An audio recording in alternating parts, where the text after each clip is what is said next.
Human ability to perceive is far beyond just understanding the words.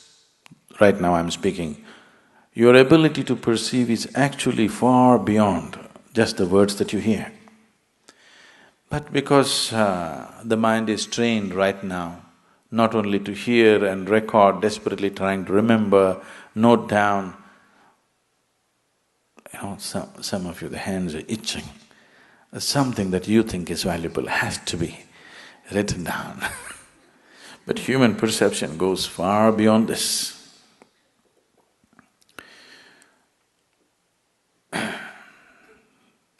Recently I was just 4 days ago, I was in discussion with one of the top-level environmental scientists in this country, and we were just talking about it. Across the dinner, we were just discussing so many things. So he asked, Sadhguru, what are the books that you read? I said, I read Asterix and Dennis the Menace, that's my reading. I don't get to read anything because all the time I'm traveling, if I read a newspaper, that's a big deal. Then where do you get all the information? I said, I'm picking it off you. You did all the study, why should I go through it again? I don't open all those books. You're sitting here and I'm picking all the things and I'm talking about it. But where do you get all the technical words? I said, don't you have it in your brain right now? I can pick it off you, whatever I want. I won't go about studying all that nonsense because anyway, the jargon doesn't mean anything to me. Because human perception is way beyond that. That's why I'm going on telling you, just be with me, just be with me. If you can simply be with me, your ability to perceive this is far more than writing down every word of what is said. If you have all these words, you still won't know anything. Actually, shall I tell you the secret? Buy yourself an Oxford dictionary. Everything that I say is already there. No? You just have to arrange it. It doesn't get you anywhere that way. So to enhance perception is very important because only what you perceive you know. Rest is all stories and imagination, isn't it? What you perceive and you experientially know, that's all you know. Rest are just empty stories. It doesn't matter how great the story is, it is still an empty story which won't make a difference in your life. If it has to make a difference in your life, there must be an experiential dimension to it. That will happen only if you perceive. You heard of Vivekananda? He's the first yogi who came to this country in 1893 and made a little bit of waves in those days.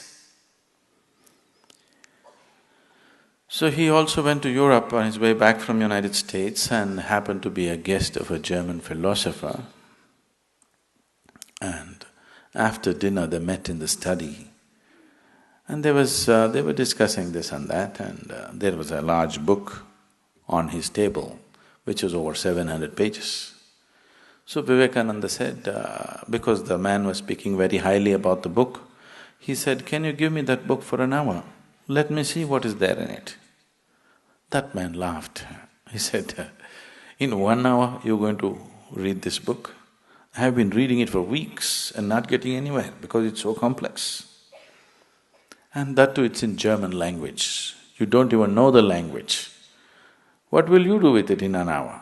Vivekananda said, you give it to me for an hour, let me see. So the book was given to him. He took the book and placed it between his two hands and just sat there with his eyes closed. After 1 hour, he took the book and gave it to him and said, this doesn't have anything significant in it. That man thought, this is the peak of arrogance. You don't even open the book and you make a comment about the book, a book which is in a language that you do not know. So he was a little put off by this and he says, what is this nonsense? Vivekananda said, you ask me anything about the book, I'll tell you. Okay, in page 633, what is there? Verbatim, Vivekananda repeats. You ask any page, just number the page, he will tell you what is there word by word on every page.